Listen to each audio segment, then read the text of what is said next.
지도자와 지배자는 다른 모습을 가지고 있습니다. 우리 사회의 근현대사의 비극과 아픔과 질곡의 고통은 지도자를 세우지 아니하고 지배자를 세웠기 때문이라고도 할 수가 있습니다. 볼륨을 조금 높여주면 좋겠습니다.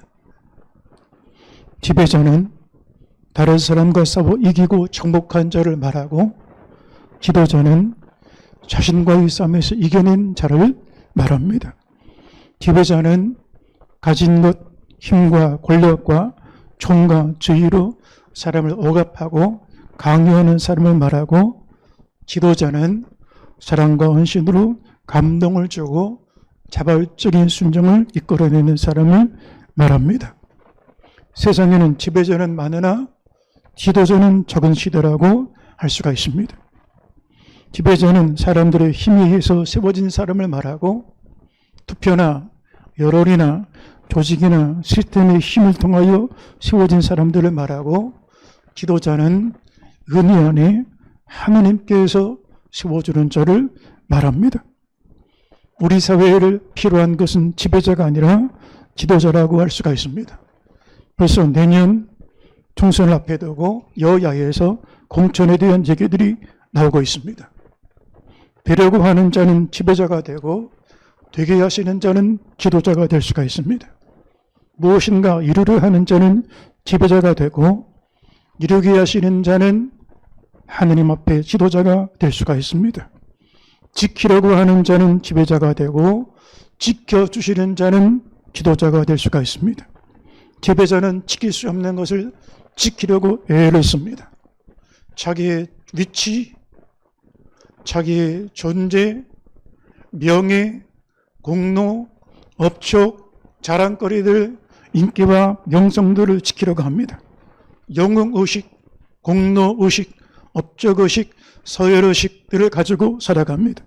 그러나 이것은 바람을 잡으려는 것처럼 다 헛되어 잡을 수 없고 지킬 수 없는 것들이라고 할 수가 있습니다. 반면에 지도자는 하나님께서 지켜주시는 사람을 말합니다.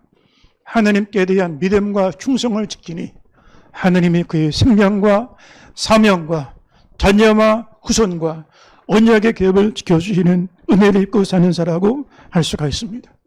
지배자의 언어와 지도자의 언어는 다릅니다. 지배자의 언어는 1인치 언어를 씁니다. 그의 워딩을 보면 나라는 말을 강조합니다. 나는 내 생각에는 내가 아는 바로는 내 판단과 내 식견에 따라서는 내가 주인이 되는 사람을 말합니다. 히틀러의 나의 투쟁이라는 책을 보면 그 워딩을 보면 나라는 것이 전체 문장을 지배하는 것을 볼 수가 있습니다. 내가 결국 주인이 되는 사람, 그는 지배자라고 할 수가 있습니다.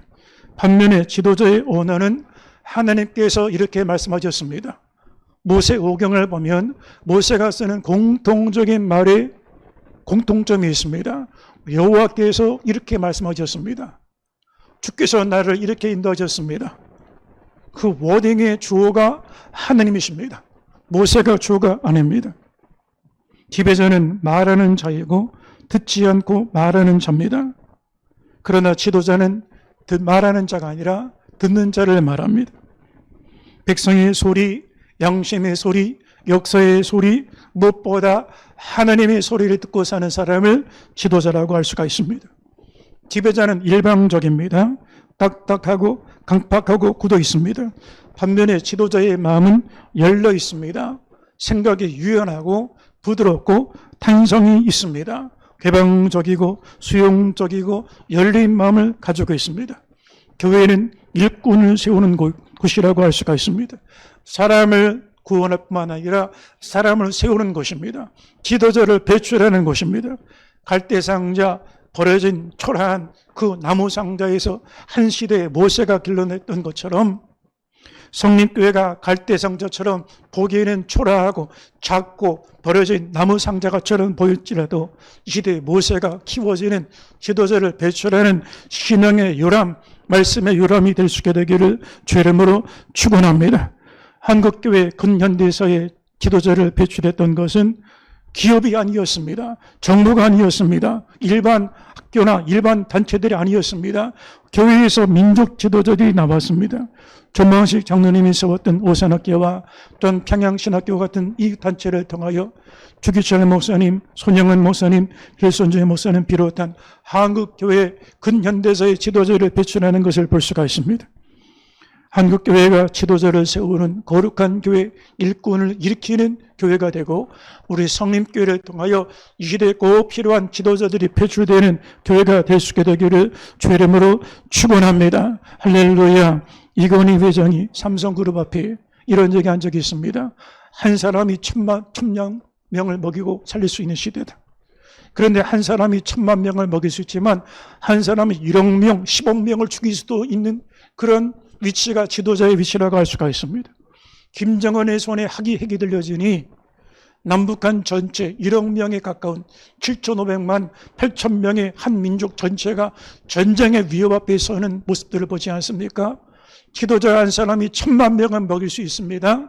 그러나 잘못된 지배자 한 사람이 1억 명을 죽일 수도 있는 것입니다. 지배자는 외모와 키를 보고 선택받은 자이고 지도자는 중심을 보고 선택받은 자라고 할 수가 있습니다. 여야 다 똑같은 모습을 가지고 있습니다. 공천 기준이 뭡니까? 외모나 키, 그 사람 스펙을 보고 공천하려고 합니다.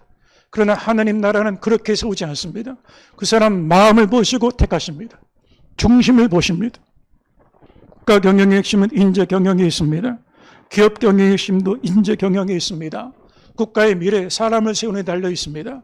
기업의 미래, 기술도 결국 사람에 달려 있는 것입니다. 조직도 사람, 인재 경영에 달려 있는 것이라고 할 수가 있는 것입니다. 여러분, 세상도 마찬가지지만 교회의 그 미래, 지도자를 세우는가 아닌가, 사람을 세우는가 아닌가에 달려 있는 것입니다. 사람을 세워야 그 교회가 미래가 있는 교회가 될 수 있다라고 할 수가 있는 것입니다.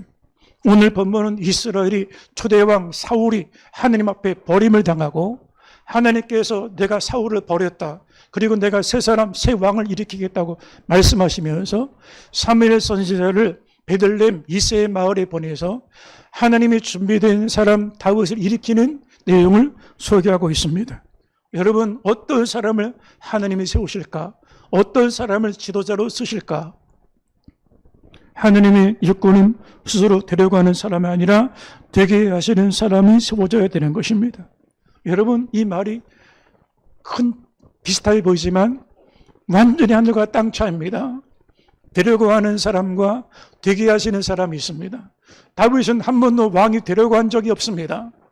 왕이 되겠다는 꿈을 꾼 적도 없고 정치적인 수단을 쓴 적도 없습니다. 하나님이 그를 왕이 되게 하신 것입니다.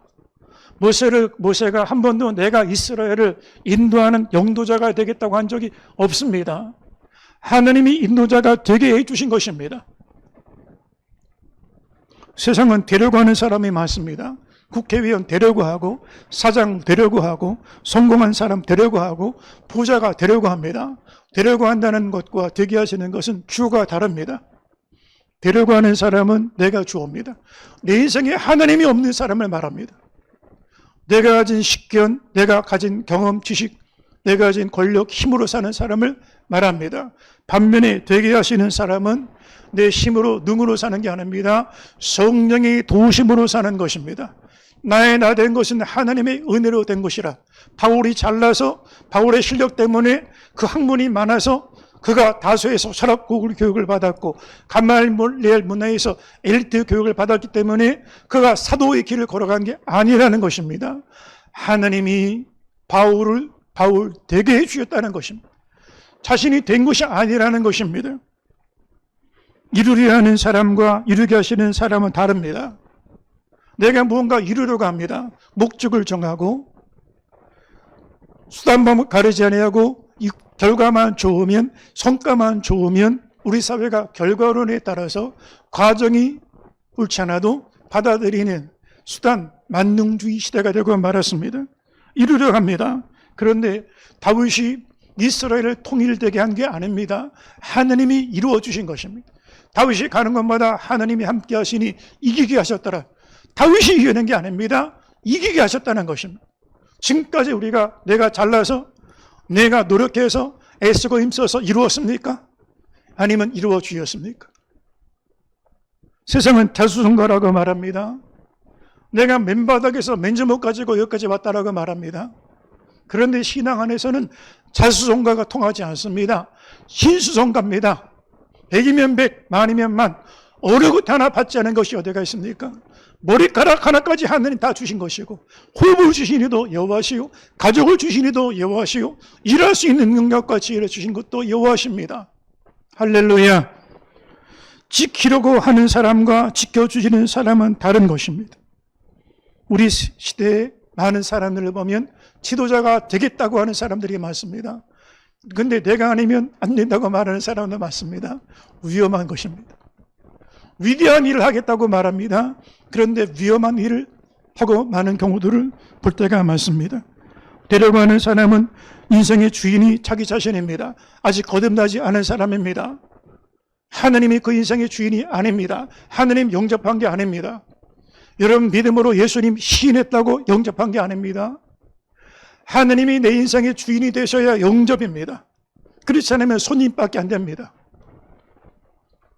손님으로 영접하는 것과 주인으로 영접하는 것은 하늘과 땅 차이입니다.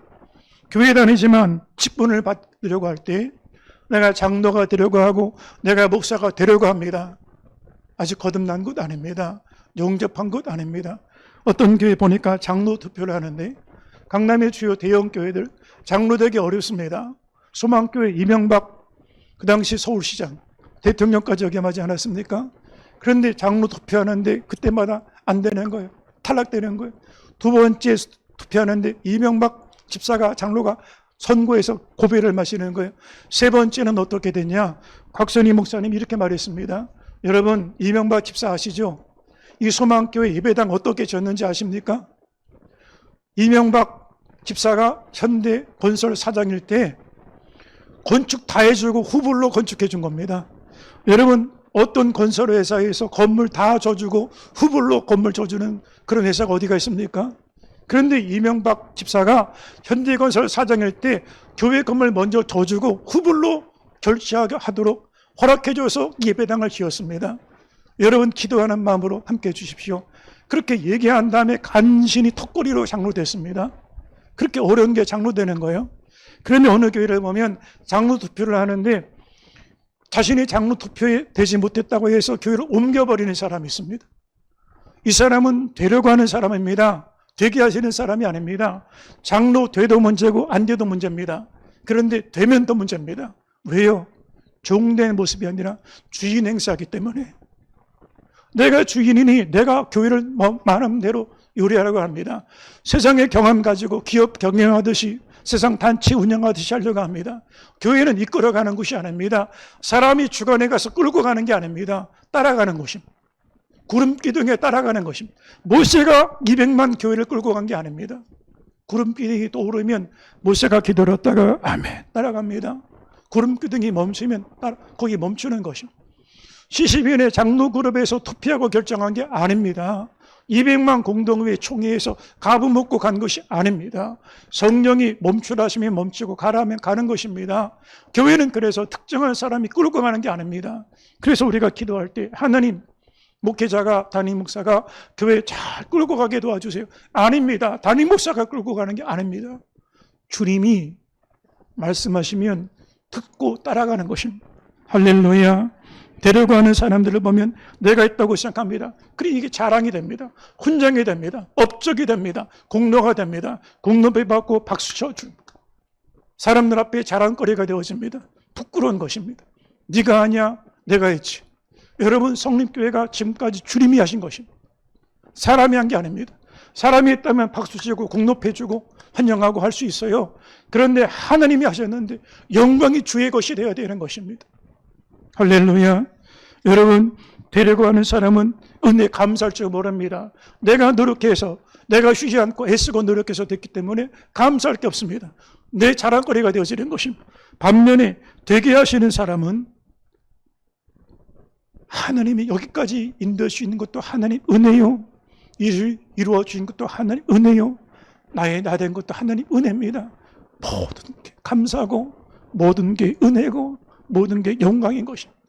그래서 데려가는 사람은 점점 교만해지고 내가 된 줄 알고, 내가 선 줄 알고, 내가 옳은 줄 알고, 내가 제대로 된 줄 알고 점점 될수록 교만해지게 되었습니다. 사람이 딱딱해집니다. 완고해집니다. 강박해집니다. 바로를 보십시오. 얼마나 강박했습니까? 지위가 올라갈수록, 점점 부해질수록, 점점 더 많이 배울수록 사람이 겸손해야 되는데 점점 굳어지고, 점점 딱딱해지고, 점점 강박해지고, 되려고 하는 사람은 점점 교만해지게 되어지는 것입니다. 내가 됐기 때문에. 그런데 되게 하시는 사람, 지도자는 그렇지 않습니다. 하나님이 은혜인 줄 압니다. 내세울 것도 없고 드러낼 것도 없고 이런 말 듣든지 저런 말 듣든지 상관이 없습니다. 영광은 하나님의 것입니다. 할렐루야, 할렐루야. 우리 성립교회 성도들은 되려고 하지 말고 되게 하시는 믿음의 지도자들 될 수 있게 되기를 주의 이름으로 축원합니다. 다윗은 하나님 앞에 왕이 되려고 한 적이 없습니다. 하나님이 되게 하신 것입니다. 그리고 이루려고 한 적이 없습니다. 이루어 주신 것입니다. 성전 건축의 꿈을 가지고 기도했습니다. 성전 건축의 설계도를 다 다윗이 준비했습니다. 필요한 물자들을 다 다윗이 준비했습니다. 심지어 일꾼들까지 다윗이 다 섭외해놨습니다. 그러면 성전 건축 얼마나 중요한 일입니까? 명분이 분명하고 목적이 선합니다. 그런데 하나님께서 하지마, 멈추라고 하십니다. 하나님을 위한 일이라고 밀어붙이면 할 수 있습니다. 만약에 다윗이 성전을 졌으면 솔로몬보다 몇십 배 아름답게 졌을 것입니다. 믿음의 그릇이 다릅니다. 다윗과 솔로몬이. 그런데 다윗은 딱 멈춥니다. 명분이 아무리 있고 목적이 아무리 선하다 하더라도 하나님이 너 시대는 아내야, 네 아들 때에 와서 할 거야, 멈추라 하시니 딱 멈춥니다. 만약에 다윗이 이루려고 하는 사람이었다면 명분이 내세워서 막 밀어붙였을 것입니다. 충분히 하고도 남는 능력과 실력을 가지고 있습니다. 그런데 성전 건축하는 게 중요한 게 아닙니다. 건물 지는 게 중요한 게 아닙니다. 하나님 뜻 가운데 믿음으로 순종하는 게 더 중요합니다. 그래서 멈추라고 하실 때 다 멈추는 것입니다. 사도 바울이 선교를 계획하는데 아시아를 향하여 가려고 다 준비를 해놨습니다. 그런데 예수의 영이 허락치를 않습니다. 계속 막으시는 거예요. 여러분, 선교하는 일이 얼마나 중요합니까? 명분이 분명하고 하나님 기뻐하는 일이고 성경대로 하는 일입니다. 그런데 예수의 영이 막으십니다. 만약에 이루려고 하는 사람이었다면 바울이 계속 밀어붙였을 거예요. 그런데 환상 가운데 마게도냐 사람이 건너와 우리를 도와주세요. 아, 그렇구나. 하나님의 뜻은 아시아를 향한 선교가 아니라 지중해를 건너 유럽으로 가라는 것이구나. 자기가 몇 년 동안 준비하고 계획했던 일이지만 다 내려놓습니다. 자기 계획, 목적, 명분 다 내려놓고 유럽을 향하여 가는 것입니다. 바울이 계획하고 바울이 목적을 달성하고 성과를 이루고 선교하는 명분을 앞세우지 않았습니다. 오늘 교회는 명분, 목적, 결과 이걸 앞세워서 막 밀어붙입니다. 여러분, 이루려고 하지 마시기 바랍니다. 이루어 주시는 주의 은혜 가운데 나갈 수 있게 되기를 주의 이름으로 축원합니다. 이스라엘 백성들이 가나안 땅에 들어간 이후에 왕을 세우지 아니하고 하나님이 친히 이스라엘 왕이 되었던 사사 시대를 지나고 그 혼란의 때에 이스라엘 백성들이 사무엘 선지자에게 나와서 우리도 이방 나라처럼 왕을 세워주세요라고 왕정 시대를 요청을 했습니다. 신정수의를 원치 않는다는 것입니다. 우리가 요구하는 대로 왕을 세워 다른 나라들과 같은 정치 제도를 달라는 것입니다. 그때 사무엘이 하나님 앞에 마음이 괴로워서 기도하니 백성들의 요구를 들어줘라. 그들이 너를 버린 것이 아니라 나를 버렸느니라. 그래서 첫 번째 왕을 세웠는데 사울 왕을 세웠습니다. 사울 왕은 하나님이 세운 왕이 아닙니다. 백성들이 요구해서 그 뜻대로 세워진 왕이었습니다. 처음에는 겸손했습니다. 그런데 힘이 생기고 전쟁에서 몇 번 승리하고 왕권이 점점 강화되기 시작하고 권력이 집중되면서 점점 교만해집니다. 한 번은 블레셋과 전쟁을 벌이는데 출정식을 하는데 담임 목사님 와서 축도하고 가야, 사무엘 목사님 와야 축도하고 가야 비로소 전쟁이 시작될 수가 있는데 그 당시 담임 목사님, 사무엘 목사님이 더디 오는 거예요. 일주일 기다려도 오지 않습니다. 군사들은 점점 마음이 사기가 떨어지고 흩어지고 적질은 앞에 있는데 그래서 에봇을 가져와라. 사울 왕이 제사장이 옷을 입고 나가 예배를 짓대 버립니다. 성직을 건드리는 것입니다. 그때 사무엘 선지자가 일주일 만에 와서 보고 왜 기다리지 않았습니까? 선지자가 더디움으로 인하여 군사들은 터지고 적진은 앞에 있는데 내가 조바심이 생겨서 제사직을 범했습니다라고 말합니다. 여러분, 기다림은 신앙이고 조바심은 불신앙입니다. 왜 우리가 조바심을 냅니까? 왜 앞서갑니까? 왜 기다리지 못합니까? 불신앙 때문에 기다리지 못하는 것입니다. 사울은 성직자의 인도를 기다리지 못했습니다. 선지자 사무엘을 기다리지 못했습니다. 그리고 성직을 범하고 제사직을 범하다가 망령된 일을 행하고 말았습니다. 두 번째, 아말렉과 전쟁을 벌이는데 하나님께서 사무엘 선지자에게 다 진멸해라. 어린 나이 6주까지 남기지 말고 다 죽여버려라. 그런데 사무엘 선지자가 와서 보니 사울이 전쟁에 승리하고 적장 아가왕을 살려두고 기름진 것, 건강한 것, 양떼와 소떼들을 남겨두고 건강한 자들을 살려뒀습니다.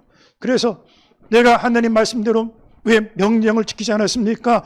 왜 순종하지 않았습니까? 라고 말했더니 내가 기름진 양떼들을 모아서 길갈에 가서 제사 드리려고 남겨뒀습니다. 명분이 있습니다. 그리고 건강한 군사들을 노예로 삼으면 됩니다. 그리고 아가왕을 살려둬서 사울의 정치적인 치적으로 삼으면 됩니다. 이 살려둔 것, 포로로 승파한 것, 이건 사울의 업적이 될 수가 있습니다. 주변 나라들이 사울의 명예를 삼을 수가 있습니다. 그런데 하나님께서는 뭐라고 말씀하시냐? 순종이 기름보다 낫고 듣는 것이 천천히 이 수양의 기름보다 나으니 고역하는 것은 주수를 섬기는 죄와 같고 완고한 것은 사신 우상을 섬기는 죄와 같다. 왕이 하나님의 명령 말씀을 버렸으니 하나님도 왕을 버렸느니라. 하나님이 사울을 버렸다는 거예요. 자기 멋대로 기분 좋으면 따르고 기분 안 좋으면 안 따르고 자기 생각이 멋대로 이것은 취하고 그렇지 않은 건 버리고 말씀을 90% 순종하고 10%는 불순종하고 이 멋대로 하나님의 말씀을 취하고 버렸으니 하나님이 너를 버렸다는 거예요. 그리고 하나님께서 사울 왕을 버리고 마음 아파하는 사무엘 선지자에게 네가 어찌 마음이 아파하느냐? 하나님이 예비된 새로운 왕을 내가 보여주리라 얘기하시고 베들레헴 이세 집에 찾아가라 말씀하셨습니다. 베들레헴 이세 집에 찾아갔더니 베들레헴의 장로들이 나와 편한 일로 왔습니까? 두렵고 떨림으로 사무엘 선지자를 보았습니다. 뭔가 중대한 일이 일어나겠구나. 그런데 사무엘 선지자가 내가 제사 드리러 왔습니다 말을 하고 이세 집에 들어가 아들들을 불러냅니다. 제일 큰 아들 엘리압이 나왔는데 그 외모가 준수하고 얼굴이 참으로 아름답고 그 체격이 준수하여 기골이 장대하여 왕의 제목처럼 보였습니다. 그런데 하나님께서 사무엘의 마음 가운데 음성을 주시는데 사람은 그 외모나 키를 보거니와 나 여호와는 중심을 보았느니라. 이 사람을 내가 버렸느니라 말씀하시고 택하지 않았다는 거예요. 다시 두 번째 아들 아비나답을 불러 세우니 하나님이 사무엘 선지자에게 이도 아니라 말씀하시고 셋째 아들 삼마를 불러들이니 이도 아니라고 말씀하시고 마지막 일곱째까지 계속 나오겠는데 하나님이 아니다, 아니다, 아니라 말씀하시는 거예요. 그리고 사무엘 선지자가 이새에게 이 아들 일곱 아들이 전부 답니까?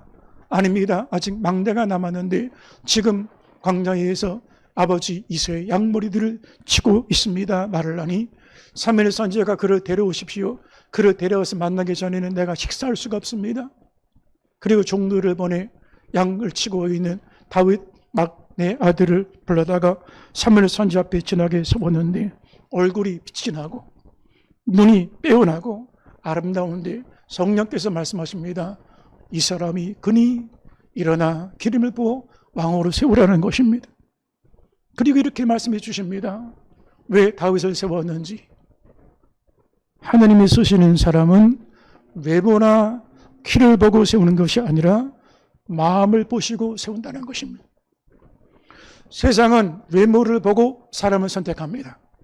우리나라 기업들이 스펙, 기업이 요구하는 그 스펙, 기술, 자격증, 그 사람의 실력, 능력, 경력, 이력을 보고 선택합니다. 그러나 삼성전자 우리나라 기업에서 그 사람 중심을 보고 선택하는 기업이 없습니다. 심지어 지금은 결혼도 스펙을 보고 선택을 합니다.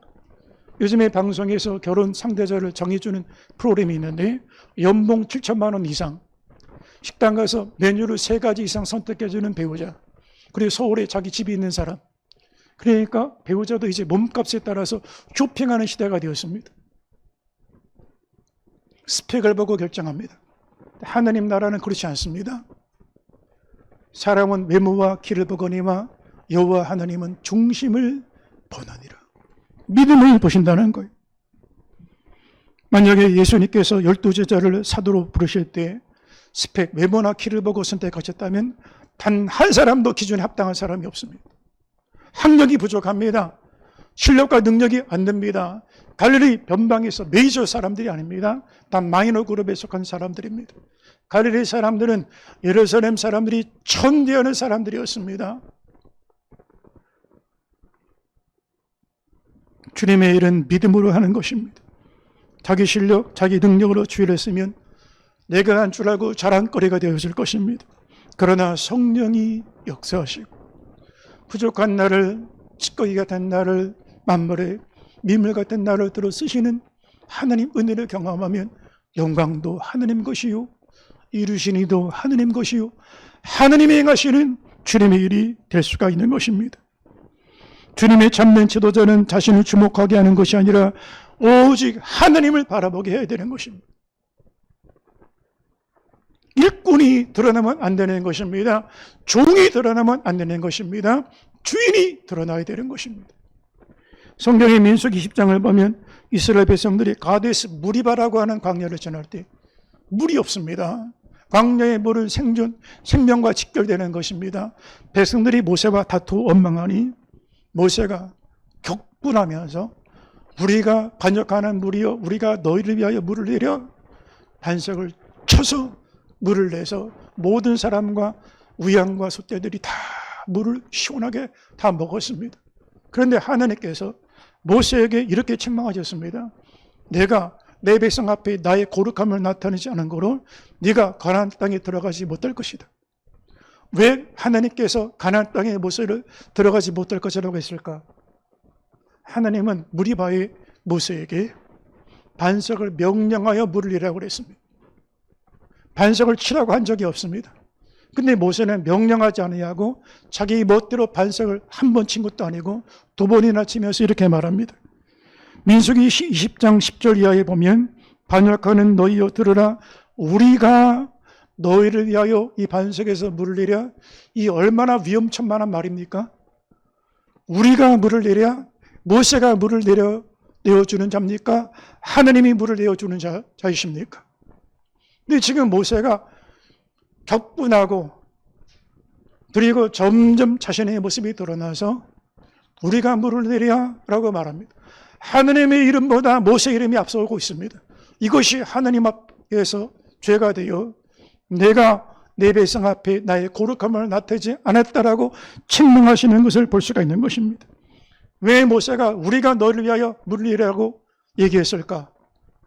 광야 생활 초기에 르비딤 광야를 지날 때 하나님께서 물이 없는 백성들을 위하여 모세에게 이렇게 명하셨습니다. 모세야, 내가 너를 마주하여 설 것이니 반석을 쳐서 물을 내라. 그때는 반석을 쳐서 물을 냈습니다. 그런데 세월이 지나 이제 목회 말년이 되었습니다. 목회 경력이 세워지고 관록이 생겼습니다. 40년 정도 되니까 눈 감고도 목회가 보입니다. 경험이 있습니다. 예전에 르비딤에서 한번 쳐서 물을 냈던 경험이 있습니다. 그런데 이번에도 말씀대로 가는 게 아니라 자기 관록, 자기 경험 의지하고 가는 것입니다. 이 정도는 내가 할 수 있는데 자기를 드러내는 것입니다. 여러분, 직분받고 세월이 변하면서 점점 그 사람이 변하는 경우들이 있습니다. 그 사람 사장되고 변했던데, 그 사람 돈 좀 벌고 좀 변했던데, 그 사람 지위를 얻고 변했던데, 그 사람 잘 나가더니 변했던데, 그러면 안 되는 거예요. 하나님의 일꾼이 아니에요. 지도자가 아니에요. 지도자는 성공하든지 그렇지 않든지 한결같습니다. 지위를 얻든지 지위를 얻지 못하든지 똑같아야 지도자입니다. 다윗을 보십시오. 왕이 되든지 왕이 되지 않았든지 똑같습니다. 겸손하게 선자의 말을 듣습니다. 겸손하게 자기 죄를 회개하는 자리에 섭니다. 겸손하게 일을 앞세우지 않았습니다. 명분 앞세워서 성정권 쭉 밀어붙이지 않았습니다. 겸손하게 듣고 순종하는 자리에 있었습니다. 여러분, 우리가 죄를 할 때 내 자신을 앞세우지 않는 참된 믿음의 일꾼들이 되시기를 주의 이름으로 축원합니다. 할렐루야. 여러분, 일이 잘 될 때 더 조심해야 되는 것입니다. 성공할 때 더 조심해야 되는 것입니다. 직분 받기 전보다 직분 받고 난 다음에 더 낮아져야 되고 더 겸손해야 되고 더 자신을 낮출 수 있어야 되는 것입니다. 여러분, 지금 일이 잘 되고 있습니까? 성공하고 있습니까? 인생의 속도가 점점 속도가 붙고 있습니까? 그때가 위험할 때입니다. 자동차도 10km, 20km 달릴 때는 위험하지 않아요. 사고도 큰 사고가 아닙니다. 간단한 접촉 사고면 끝납니다. 그런데 자동차 속도가 빨라지면 100km가 넘고 150km, 200km가 되면 그때는 정말 위험할 때입니다. 그때 정신 차려야 되는 것입니다. 우리 신앙생활도 마찬가지입니다. 인생의 속도가 빨라질 때, 내 지위가 직장에서 점점 올라갈 때, 내 일이 점점 잘 풀릴 때, 내 이름이 점점 알려질 때, 그때가 더 위험할 때라고 할 수가 있는 것입니다. 한국교회 초대교회 가운데 김제 금산교회라는 교회가 있습니다. 이 교회는 조독삼이라고 하는 장로가 그 용화마을 유지로 있었을 때 데이트라는 선교사가 그 지역 전도를 나왔을 때 전도받아 자기 땅을 기부를 해서 세워진 교회라고 할 수가 있습니다. 조독삼은 그 지역의 유지였고 그 집의 마부로 일했던 그 집의 머슴 이자이라고 하는 머슴이 있었는데 당시 데이트라는 선교사가 가끔 용화마을에 들렸다가 복음을 전하다가 한 번은 조독삼 이 장로를 만나게 됐습니다. 그런데 이 배인에 이 유식하고 그리고 부유했던 이 데이트 선교사가 왜 가난하고 초라한 조선 땅까지 와서 험한 일을 합니까? 물었습니다. 당신은 왜 가난한 조선 땅에 와서 이렇게 어려운 일을 합니까? 그랬더니 데이트 선교사 대답이 겁니다. 나는 하느님의 사랑을 당신들에게 나누고 섬기기 위해서 왔습니다. 그 말을 듣고 이 조독삼 유지가 큰 감동을 받습니다. 그래서 자기 집 사랑처에 예배당을 오픈하고 지역 주민들을 초대하여 교회를 개척을 하고 교회가 태생되게 되었습니다. 그런데 그 집안에 살던 김해에서 17살 때 조독삼을 만났던 이자익은 6살 때 고아가 돼서 이제는 소학교도 제대로 못한 형편 가운데 있다가 고향인 남해를 떠나 걷고 걸어서 멀리 금산까지 왔습니다. 그런데 이자익이 이 가난하고 어려웠던 조독삼이 이자익을 자기 집에 마방의 마부로 일하도록 일자리를 마련해 줬습니다. 그런데 이자익이 그 마음껏 지혜로운 마음이 있어서 공부를 해야 되겠는데 배운 곳이 없는 이 머슴에게 천자문을 가르쳐주고 그리고 자기 아들과 동일하게 공부할 수 있는 기회를 열어주게 되었습니다.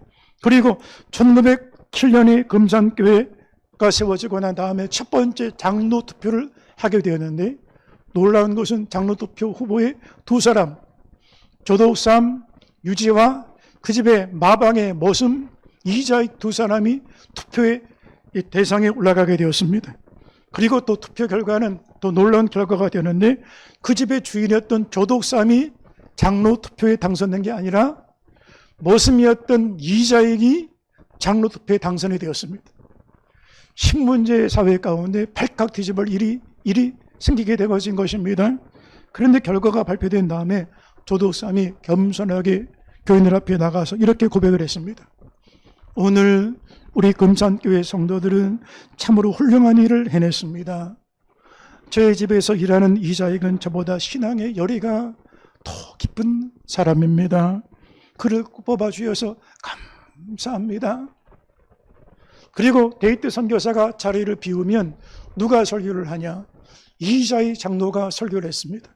그러면 모습이었던 이자익 장로가 설교를 하면 그 앞자리에 앉아서 은혜를 받고 감사하고 믿음이 자랐던 사람이 누구냐?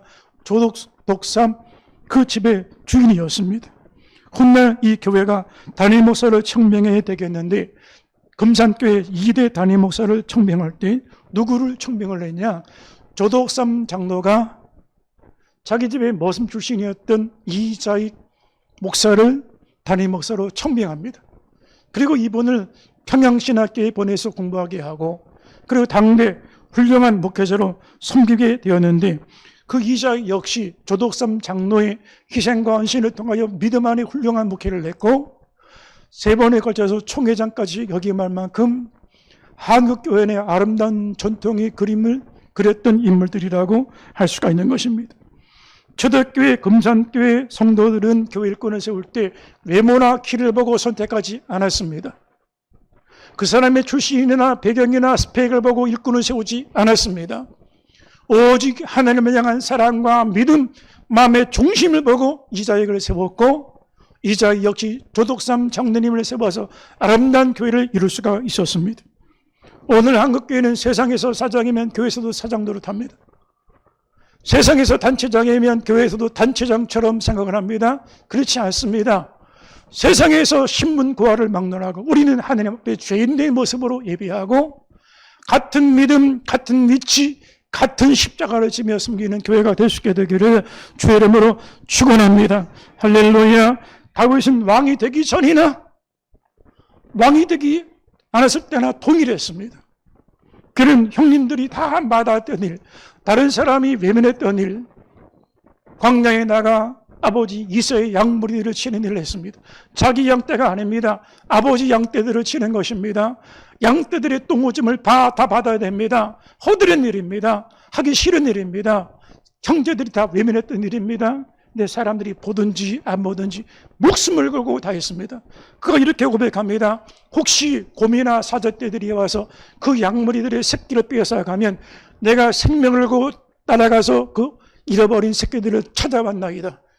여러분 목숨 걸고 하지 않아도 돼요. 누가 보는 사람도 없습니다. 대충 해도 됩니다. 사자가 물어갔다고 말하면 아버지가 책망하지 않습니다. 그렇게 해도 말할 사람이 없습니다. 성실하다고 말할 수 있습니다. 책임감 다 있다고 말할 수 있습니다. 근데 책임감이 아닙니다. 사명으로 했습니다. 사자나 곰들이 와서 새끼들을 물어가면 내가 목숨을 걸고 가서 찾아왔나이다. 이 사람이 보든지 안 보든지 자기 이름을 걸면 하고 이름이 안 나오면 안 합니다. 자기 체면을 세워지면 하고 자기 체면이 망가지면 안 합니다. 자랑거리가 되면 하고 그렇지 않으면 안 합니다. 섭섭하면 떠나가고 그렇지 않으면 내려놓습니다. 그렇지 않습니다.